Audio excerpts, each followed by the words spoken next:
here, and welcome to another edition of the Art of Manliness podcast. Well, I don't know about you guys, but every now and then I have this dream or fantasy of going out to Vermont, buying some land, and becoming a yeoman farmer.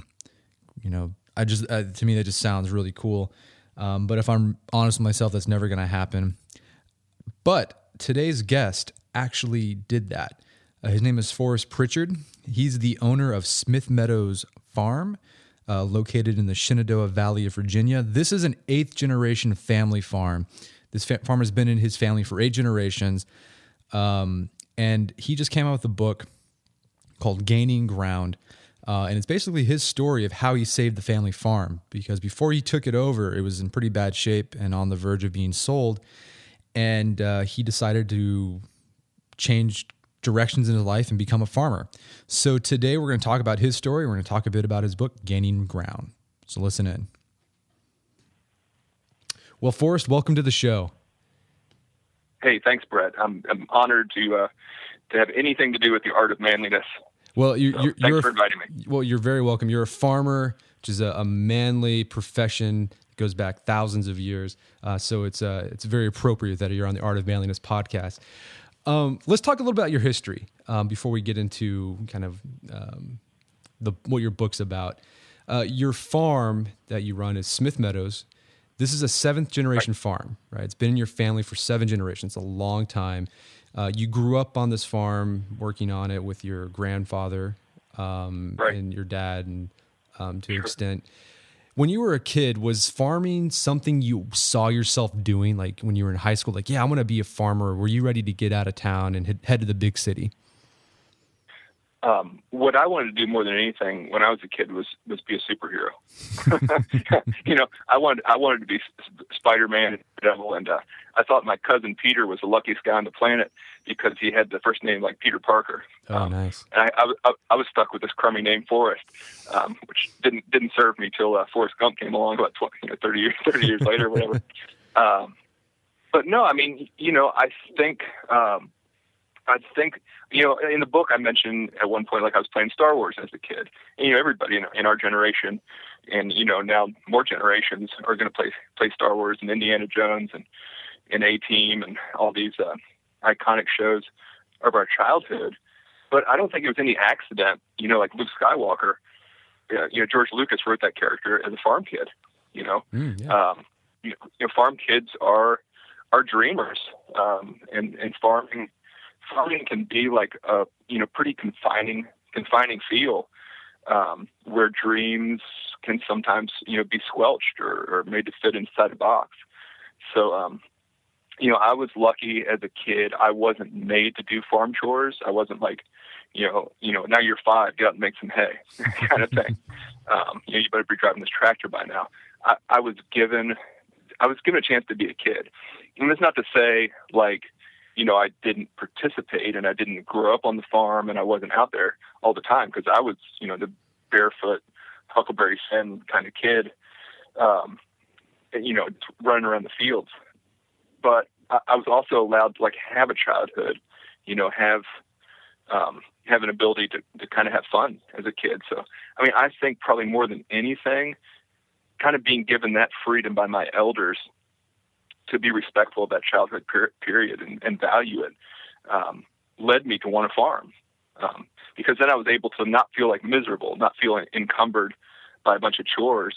And I didn't have that Luke Skywalker feeling where it's like, Luke, go clean the moisture evaporators. Oh, I want to go play with my friends kind of thing. So, yeah. So yeah, you wanted to be a superhero. So farming really wasn't pushed on you, right? I guess. Right. But when did you decide farming is what you wanted to do? I mean, that's a big decision, because if a lot of people who are listening don't know, farming is an expensive job. There's a lot of expenses that go along with the profession. Right. So how did you decide to make that leap? I mean, did you feel called to it, or was there some moment where you're like, yeah, this is what I have to do? I think it was definitely a bit of both. There's an undeniable sense of stewardship that's just kind of handed down, and you don't have to spend long being around a farm. You know, you and I were talking earlier about your feelings like when you go to visit Vermont, for example. Like there's just something when you step into these small farm towns and this air of sustainability and seasonality that just resonates. It's hard not to feel that resonate. I mean, unless you were, you know, spend your whole life in Las Vegas or something. I don't know, like where you'd have to live. Apologies to lifetime residents of Las Vegas. I just blew it.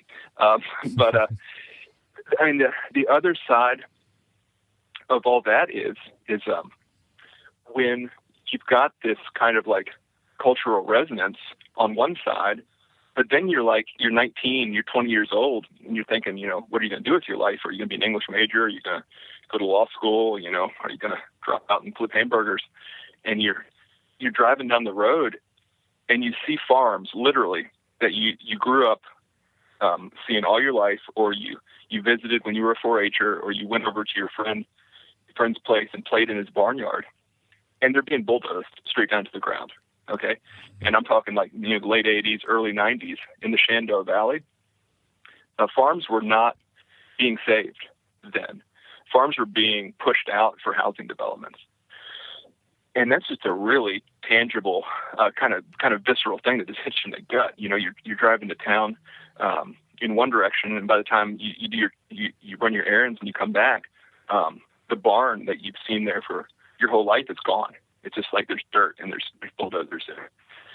So, you know, it doesn't take a huge stretch of the imagination to say, look, you know, could that be our place?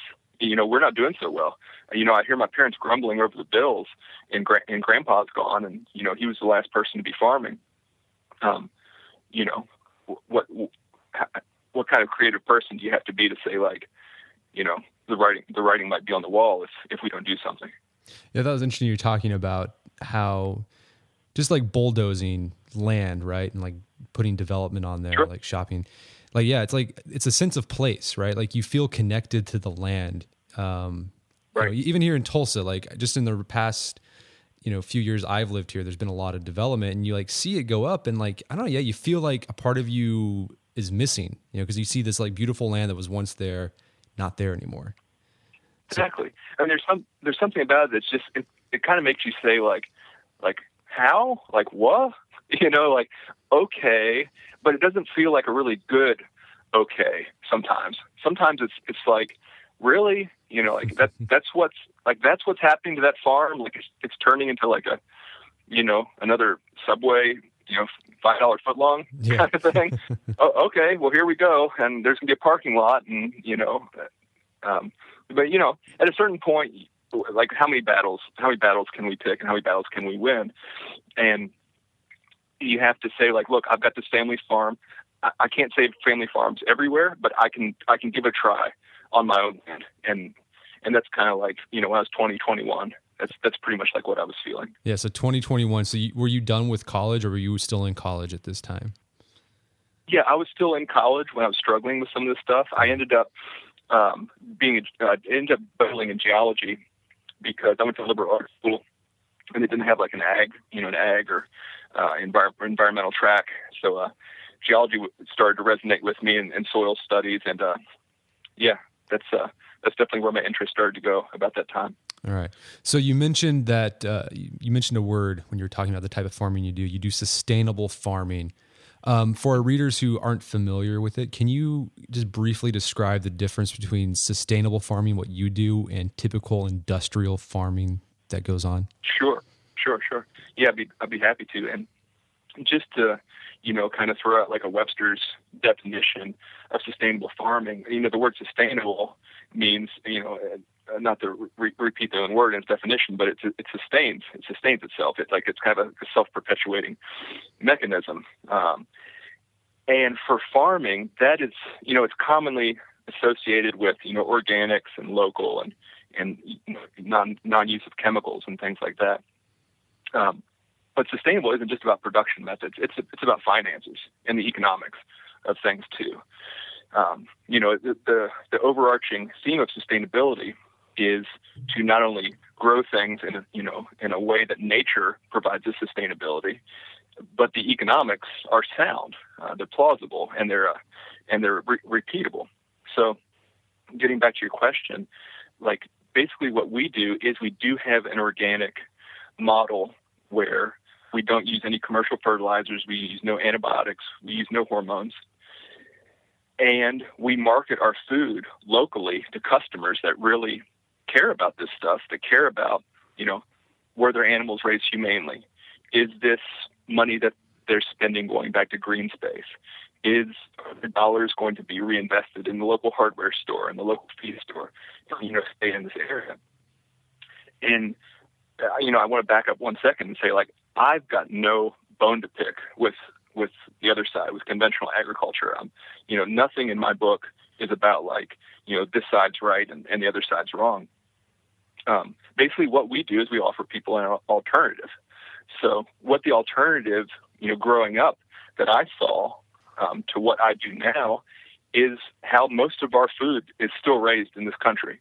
I mean, 97% and onward of the food that, you'll get at McDonald's, or you'll get at Safeway or Walmart or wherever you shop is raised with chemical usage, confinement, feedlot practices, grain that's animals that are strictly grain fed and then fed antibiotics as a byproduct of grain feeding, food that has been literally trucked thousands of miles, with a plume of diesel smoke behind it.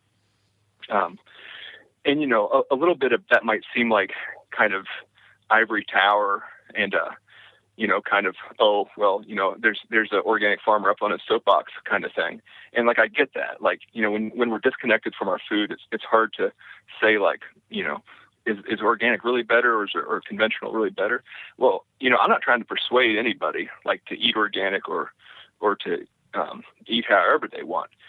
But when you stood on your family's front porch on a failing farm, and you've been raising corn and soybeans conventionally, which I did about 15 years ago, and you get handed a check for $18, okay, like your whole harvest gets turned over, and you get basically a $20 bill for a year's worth of work.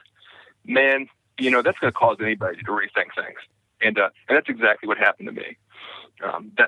That persuaded itself. I required no additional persuasion. Yeah. So talk about a little bit. Let's back up here. So you guys primarily raise livestock, right? Is that your kind of the main? That's right. Okay. Yep. And what are some of the benefits of the meat or the product or I don't know what you call it, of doing it sustainably? What are some of the differences between like cows who are grass fed between a cow who's corn fed? Of course, yeah. And I should back up a second because you just kind of sort of answered my question for me. I said we raise livestock. What we really do is we raise grass on our farm. We are a pasture farm. And like, why am I going to put like, big asterisk neon light, over top of this? Mm-hmm. Is because everything that we do on our farm goes back to sustainability. And like, if people out there listening, just think about your lawn, for example, or the park, the park that's in your neighborhood. There's grass in the park, okay? Like, how does the grass grow? Let's just break it down real quick. We got sunshine, we got rain, and we got soil fertility, okay? Now, we can go out and, put some Scott's Miracle-Gro on stuff, okay? But, like, how many, $20, $50 bags of Scott's Miracle-Gro can we sustain, okay? So then it gets back to, like, issues of sustainability. And what we've got is a built-in natural system where we take free sunshine and we take free rain and we couple that with natural soil fertility that's just like, available to us. And that's really challenging how we can argue that that's not a self-sustaining system. That's the circle of life in a nutshell right there. Yeah. So it's something that could go on forever. Right. Exactly. That's my whole point.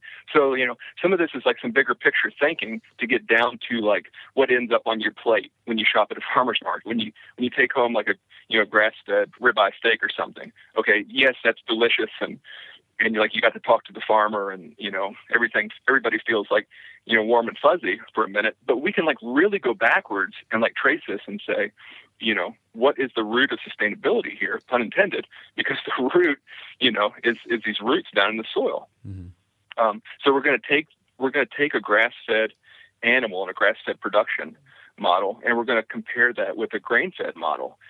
And the contrast is very stark. And not to be like Debbie Downer or anything. But, I'm not interested, like I said. Yeah, exactly. Yeah. I don't want to be like that. But I mean, far more eloquent people have spoken about this, and the internet has got 10 million and one images of animals in confinement, and all you have to do is test this with your nose. Okay, have you ever been driving down an interstate highway, and all of a sudden, you're listening to the radio and everything's great, and you just catch a whiff of something, and you're like, oh, what is that smell? There's a big, like one in Amarillo, right outside of Amarillo, Texas. Whenever we'd go to Albuquerque to see my grandpa, it was the worst smelling thing. It was like you had to hold your breath for 5 minutes. There's something wrong with that, Brett. Yeah. Okay. I want your listeners to think about that for a second. Why when we smell something like rotten in our refrigerator or something dead, do we recoil on a molecular level? We've been just kind of for generations been taught that bad. This good, on a kind of caveman speak, don't eat this, and so, when we have to drive down the highway for 5 miles with the windows rolled up and the air conditioner on full blast because the smell is so bad, just imagine if you're one of those animals or one of those people working in that feedlot where there's 10,000 animals standing in their own excrement and being fed grain that has been trucked, from North Dakota down to, Texas, mm-hmm. And that trail of stuff. And there's no sustainability when animals they've evolved to eat grass. There's no explanation for giving them a monoculture diet of just pure corn. And quite frankly, their digestive system rebels against it, which is why antibiotic use is almost mandatory in a confinement system. So I'm going to step off my soapbox for a minute, catch my breath. No, no. Well, it makes sense. I mean, it is unsustainable, I guess, right? It just doesn't make any sense. So here you feed them this grain that their body's not, I guess, really designed for. So as a consequence, you have to give them more antibiotics, which probably isn't good for the person eating it. I don't want to. Precisely. I think there's actually really getting this back to the manliness thing. I think I've read studies about how the hormones in some grain-fed beef can affect testosterone levels. Of course. See, soy is loaded with estrogen. Yeah. Okay. And what's the coincidence when we've got a bunch of 10-year-old boys running around and we kind of say to myself, my God, does that kid need a bra? I mean, yeah. I'm not joking. Yeah. I mean, you don't have to be, left wing and organic lovey dovey to be what's going on with some of these kids. Yeah. So there's a direct consequence between what we're putting in our food and fueling ourselves with. Okay, and if we're going to fuel ourselves with things that come from natural soil, like our ancestors ate, and this is where the whole paleo thing, eat like a dinosaur and all this stuff, it resonates. Yeah, I think for sure. One of the things that stuck out to me the most, or not the most, but what I thought was really interesting, you started raising hogs or pigs, mm-hmm. and I found fascinating is that the way you guys do it, there's a system that you guys do, right? And what I found interesting is that, usually we think of pigs they just wallow in their own filth and they enjoy being, but you found that the pigs actually, they go to a place to do their business and then they come back somewhere else. And it actually, raising pigs isn't very stinky. It actually smells kind of sweet if you do it right. Exactly. Yeah. Our pigs smell like maple syrup.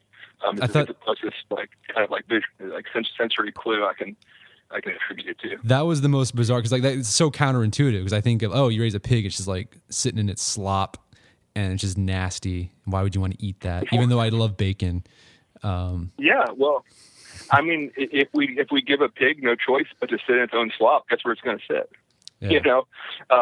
but do we have the courage and the wisdom to say, like, okay, let's give this pig some different choices, and be able to have like the patience, to talk about like some positive male attributes, wisdom, courage, and patience. Yeah.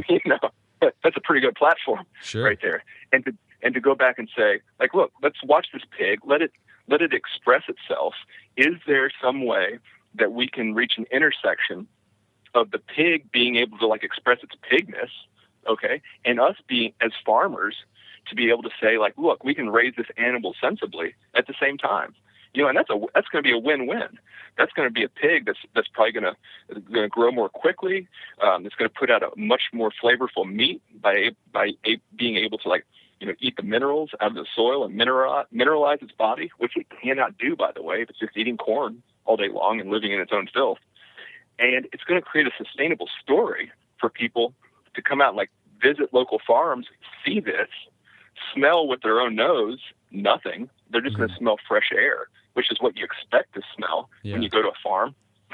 People go out to the country to smell fresh air. They don't go out there to smell hog excrement. Yeah. Okay. And all this stuff just gets back to, like, what can be sustainable. Now, don't get me wrong. The truly sustainable animals I feel on our farm are our grass-fed cattle and our grass-fed sheep, because those are the animals that are out there, eating clover, eating these diverse grasses, and that's a closed loop of sustainability. Our pigs and our chickens are omnivores, so we do give them some pre-choice grain as a component of their diet. Mm-hmm.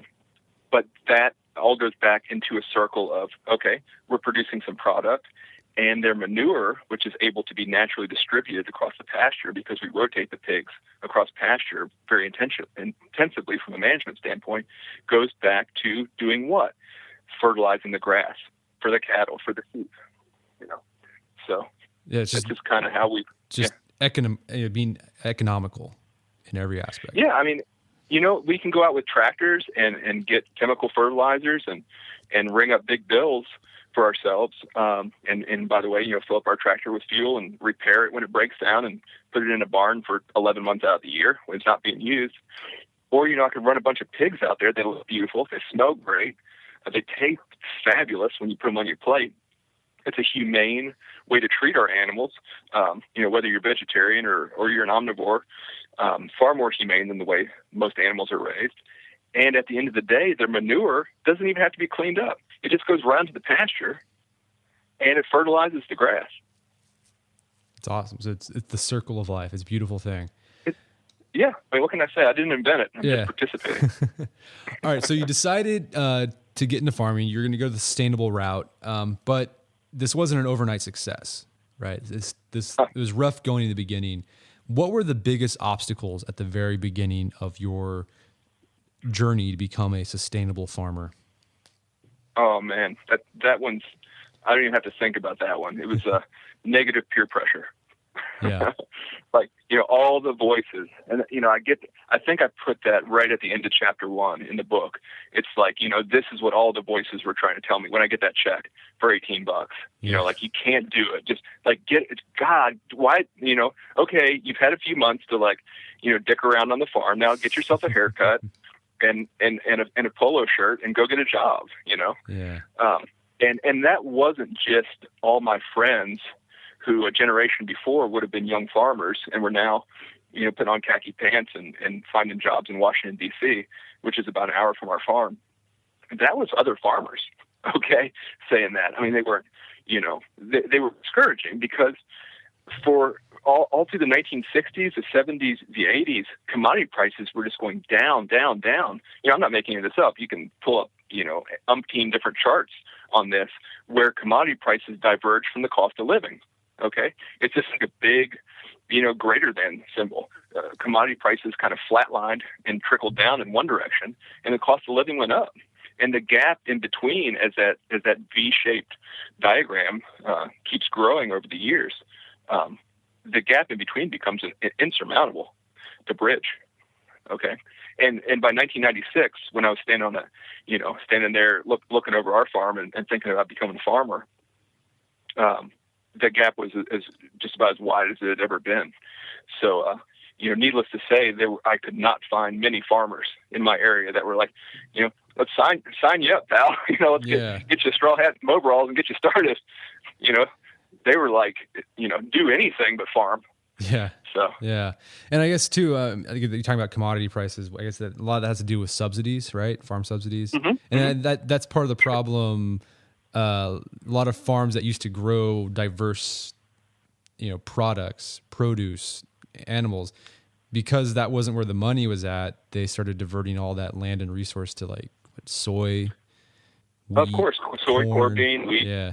Exactly. And so, I guess that's like, that was the way you were supposed to do it. So when you came along and said, hey, yeah, I want to like feed my cows grass and I got an orchard. I want to try doing some stuff there. People were kind of like, I guess a lot of the farmers like, what planet are you from, son? Or yeah, Brett, I literally got laughed at at one point. Okay. And I write about it a little bit, and it's still like one of those things that, makes the hair stand up on the back of your neck from like, kind of the indignity of it. I still like take umbrage. Yeah. It's like, I'm serving at this party, and I'm working as a caterer to like pay not as a caterer, as a server for a catering company, to help pay my bills while I try to farm. This is like my night job. I'm serving like cucumber sandwiches to people. I'm at this party. And I'm telling these farmers, in a 30-second little break, like what I'm up to. And, they literally, after I get done telling them that I'm going to sell grass-fed beef and take it to farmers market and, we're going to get like local customers, they turned to each other and made eye contact. It's like one of those moments where they just couldn't help but laugh. It's like, who's going to laugh first? And they just like burst into laughter. And, I must have turned red from the tips of my ears down to my toes, So what kept you going? I mean, through all those, from the book, it took a while for you to like even start making a profit, and the profits you made were very small, like $18, right? Yeah. So, what kept you going through all the negativity and just like the lack of results? What kept you going? Right. If we think about farming, farming and writing both are not really notorious for being great careers from a financial standpoint. Okay. Mm-hmm. There's a reason why people go to law school and medical school and all these things. So I had help from both my parents. They realized that they could not farm. Okay. Again, keep in mind, this was the late 70s, early 80s when, stock market was doing very well and the economy was going strong and all this stuff, but commodity prices were just in the toilet. So both my parents, they were not farmers. They both had off-farm jobs in Washington, D.C. in another local big town. So when I came along, like, there was no logical way for me to say, like, I'm going to make a living here until I had enough time to, like, either figure it out or fail trying, like fail nobly. Okay. Like, you gave it a hell of a go, it's been 4 years and, it's not working out kind of thing. So, I'm just constantly grateful for my parents and, to like believe in me, and what greater honor can anybody have than like, your dad who was working a desk job in DC be like, look, son, like, I don't really think it's going to work out. I don't see the light at the end of the tunnel, but like, I love you, man, mm-hmm. And we're, I'm going to stick behind you as long as you keep going. And, in a lot of ways, this book was kind of written in gratitude to that spirit. It's just a spirit of something bigger than yourself, and that's the best way I can describe farming. It's like a commitment to a faith and spirituality that's just bigger than any of us. I love that. So much. Makes me want to be a farmer right now. So you're a big success now, right? You got a book. The farm is thriving. I mean, it's like you have multiple streams of revenue coming in. I mean, it's like a little corporation almost, right? What was the tipping point for you? Was there a particular moment, or were there moments where you're like, man, yeah, this is working. I can make this a success? The moment was when I got interviewed by Art of Manliness for a podcast. It's living history, folks. Yeah. Oh man. Like, the easiest way I can I can answer that is like, it was like an overnight success after 15 years.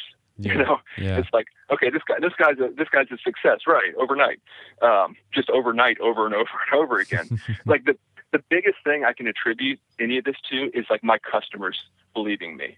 Okay, like in the acknowledgments, I say thank you. It's like the last thing I say to my customers, and nothing I could have done could have happened if my customers didn't say like, look, there's this 25-year-old guy. He's on the back of a pickup truck. He's wearing a bandana and a T-shirt with no sleeves on it. Like, who in their right mind would buy like frozen ground beef on a street corner from like a human that looked like me? Yeah. Okay. Like if they didn't have like a greater mission about what they were about, like what did they value? And my customers just bring me their values. And that's like, about humane raising of animals, about like, organic growing practices. It's about, they really want to support like small family farms that are just like with transparent growing practices. They value the fact that they can get in their car and drive out to my farm and just like be able to walk around and open the barn doors, and they're not going to see like bags of chemicals that like I'm keeping like in the back of the shed. You know what I mean? So yeah, it basically all comes down to people believing you, and after a while, if you get enough people believing in you, then you start to rock and roll a little bit. So what's the typical day on the farm like for you? I mean, is it like really like what you read about in those books, or like you grew up watching in old movies where you wake up at 4:00 in the morning? I mean, is that what it's like? I mean, what kind of walks through your day? Sure. I'm not exactly sure what a typical day really is after 17 years of farming. There is some routine in it. We attend 7 farmers markets in Washington, D.C. every weekend. That doesn't mean like from May through October. That's year round. Okay. Wow. We have a year round food platform in the form of livestock. Livestock, there's seasonality to it. Don't get me wrong. Like we only raise our chickens, for example, in the summertime when the grass is out, our meat chickens, I should say. But everything else, even our laying hens, I've got dozens of pictures of chickens out in the snow year after year after year. So, like, what's a typical day? If aside from our weekends where we attend farmers markets, Monday through Friday is going to be like just absolutely fraught with variability. It can be anything from, putting up a new fence to taking a chainsaw out to a tree that just fell on the new fence. It can be changing the oil in our truck as preventative, in our 13-year-old farm truck, to finding out that because we didn't change the oil, like the head gasket went on it. Now we got to get the truck to the shop. This morning I worked a bunch of sheep, trimmed hooves, checked the parasites, fixed a flat tire on a livestock trailer, and picked up my farmhand for lunch because his truck was out of commission, and like ran him over to where he lives. That might not sound very like romantic, but that's like my typical day, man. Working with livestock, checking on pastures, making sure stuff isn't broken, and fixing it. Well, you sound like you had a much manlier morning than I did. Like I went to the post office and I went to Office Depot. And man, I like the post office. And I bought some envelopes, so that's not very manly. I need to. You make me feel inadequate. Well, that's not intentional for sure. I love a good envelope, man. Yeah, who doesn't? Yeah. All right, so people who are listening to this podcast and are like, man, I want to eat a pig that smells like maple syrup, or I want a cow. Like I want to support this sort of sustainable farming. I want to reap the benefits of this. What can these people who are listening, these guys who are listening, what can they do to support sustainable farming? Right. The best answer I can give to that, like the easiest answer is, and it's easier than ever, frankly, is know your farmer.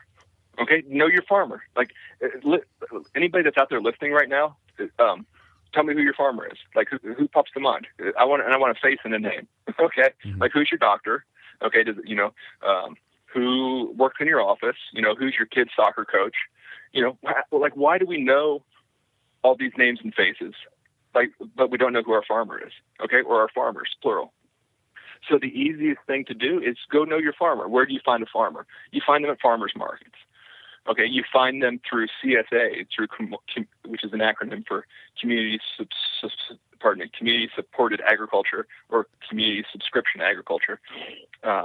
You can find them through buying clubs, where someone in your neighborhood's like, hey, I know like you're too busy to like go out and find your farmer, but like I know this person. I've been out to their farm. I'm going to like pull a bunch of food because I've got like a 20 cubic foot chest freezer, you know, and a big refrigerator in my garage that I'm not using, and we're going to have like a drop off for this farmer. So you can go to a farm and like say, I want to buy a cow, right? Like if you wanted to. Yeah, sure, of course. That's like a fourth option. Yeah, and like my greater point is like there are myriad options, and like I'm not like blowing smoke. Like these are real things. Okay, like farmers markets. There's like, you know, it's one in an economy for the last 10 years where all you hear about is like how bad the economy is. Like, you know, vote the bums out of office. They're gridlocked. They can't get the economy going. Well, guess what? Like farmers markets in the past 10 years have gone from like something like 500 nationally to like 7,000 or 8,000. Wow. Okay. And that's growth like any industry would be incredibly envious of.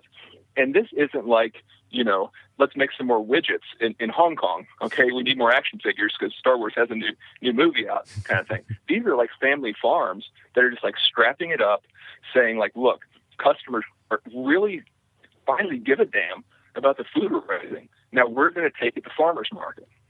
And what we as customers have to do is say like, yes, thank you. We're going to show up. We're going to buy this food. We're going to, you know, create a relationship with this farmer and get to know, you know, not just one farmer, like a whole market full of people, and like get behind this stuff. That's awesome. So just get out, just find a farmer. Put them in your Rolodex or your iPhone. I guess people don't use Rolodexes anymore. So yeah, awesome. All right, so there's probably some guys who are listening to this, like me, I'm talking to. I'm like, man, I want to become a farmer. I'm not sure that's doable right now, but there's a young guy who's like, he's 20. He was the age that you were when you decided, I want to become a farmer. Any advice that you can give these guys who are considering this career? And in fact, I think you're actually writing a guest post for us about. Right, exactly. So just kind of the Cliff Notes version, I guess. Yeah, and I've touched on a bunch of these subjects within the podcast. But yeah, like the kind of like the Cliff Notes version of the top 10 rules of like starting your own farm. Number one has to be stay out of debt.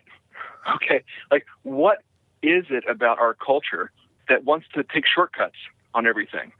Okay. We want to like get to the finish line first. We want to win the video game first. You know, we want to have like the most likes on Facebook. Okay. You know, slow food, local food, organic farming has nothing to do with shortcuts. It's like the anti-shortcut. Okay.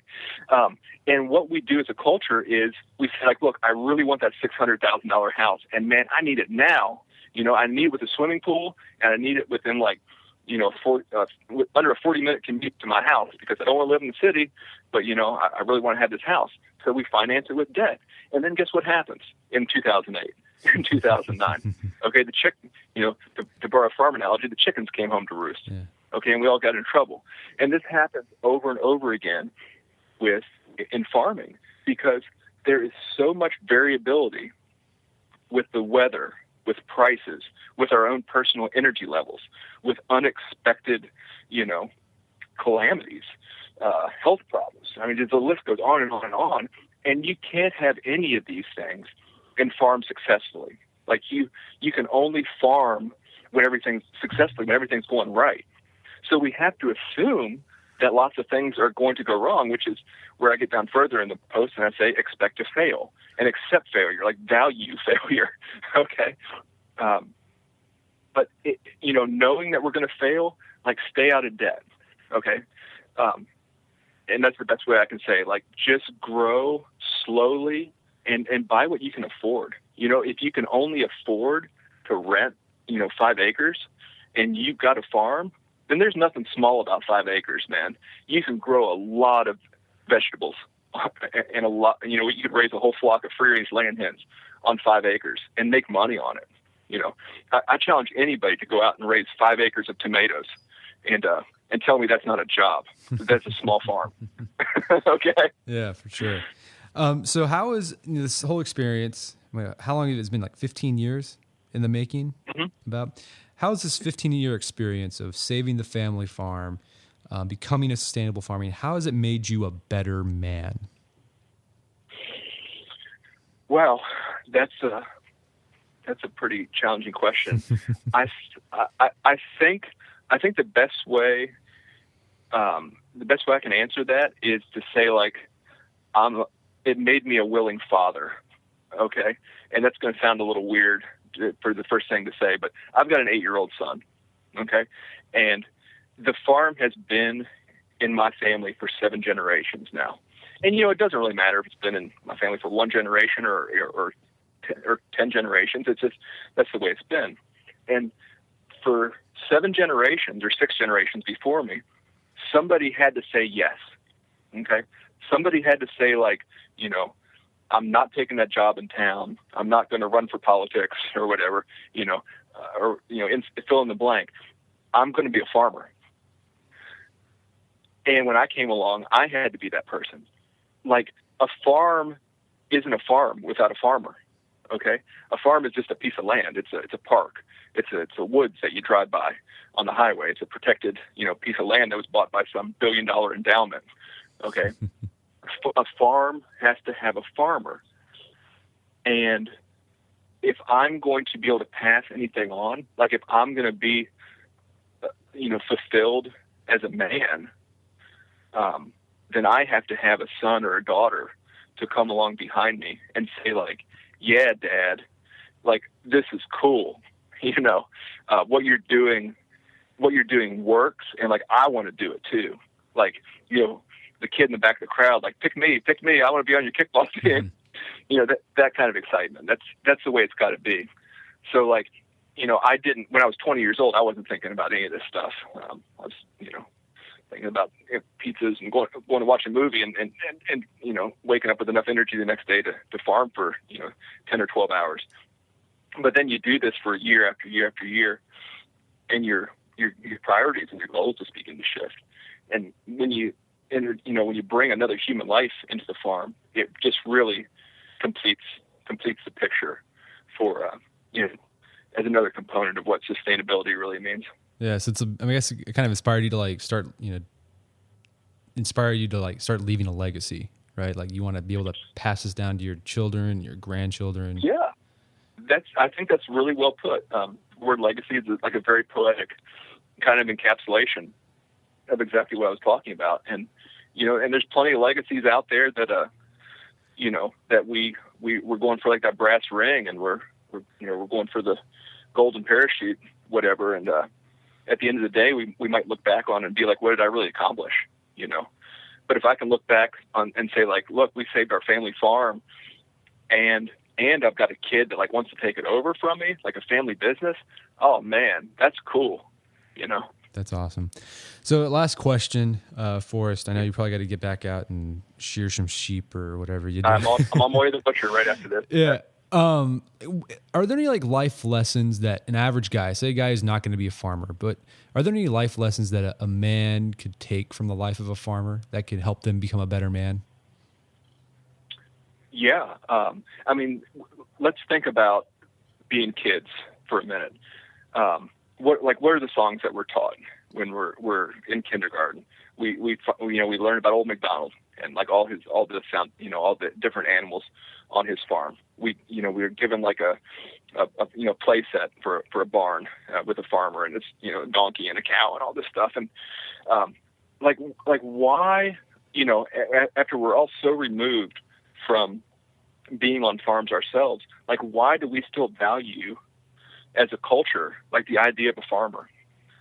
You know, there's got to be something there. You know, we don't give our kids, like, you know, a cubicle to play with. Okay. We don't give them, like, a little guy sitting behind a desk with, like, you know, a computer. Okay. Like, hey, you know, happy birthday, you know, play with this. Like, we don't do that. Like, why don't we do that? So, like, even if you don't want to get into farming, like we just have a cultural resonance that says like, look, there's certain things we value about farming. Like we can take these things away and make ourselves better. And like, what are those things? Man, I hate to say it, but it's poetry. Okay. I know we're not supposed to read poetry, like, Robert Frost, and everybody aside, who, Robert Frost being a famous farmer himself, and Wendell Berry for that matter. But like, it's issues of faith. It's issues of dedication. It's selflessness. It is the desire and the willingness to wake up for 50 years in a row and say, I'm going to put on my boots this morning and I'm going to go out and fix a broken down fence. I'm going to go help pull a calf out of a cow that's straining, and it's going to take me all morning. I'm going to go out in the rain this afternoon and, take care of my chickens that are otherwise going to be out there getting pneumonia if like I don't take action right now.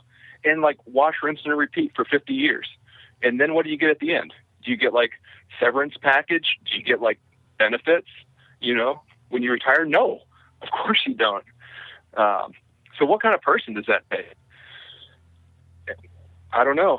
For some reason, our culture continues to value it, and I can't say I disagree. Well, that's good stuff. I'm ready to like get my pitchfork and overalls and well, go for it, man. Buy my farm. Well, Forrest, this has been a fascinating discussion. All you are listening, I highly recommend go out and get his book. It's an interesting read. So Forrest, thank you very much. My pleasure, Brett. I appreciate the opportunity. Our guest today was Forrest Pritchard. Forrest is the author of the book Gaining Ground, and you can find that on Amazon.com and bookstores everywhere. Well, that wraps up another edition of the Art of Manliness podcast. For more manly tips and advice, make sure to check out the Art of Manliness website at artofmanliness.com. And if you guys could do me a favor, if you enjoy this podcast, this free podcast, if you can go to iTunes and give it a rating and a review, that would help me out a lot, help other people find the podcast. So if you can do that, I'd really appreciate it. So until next time, this is Brett McKay telling you to stay manly.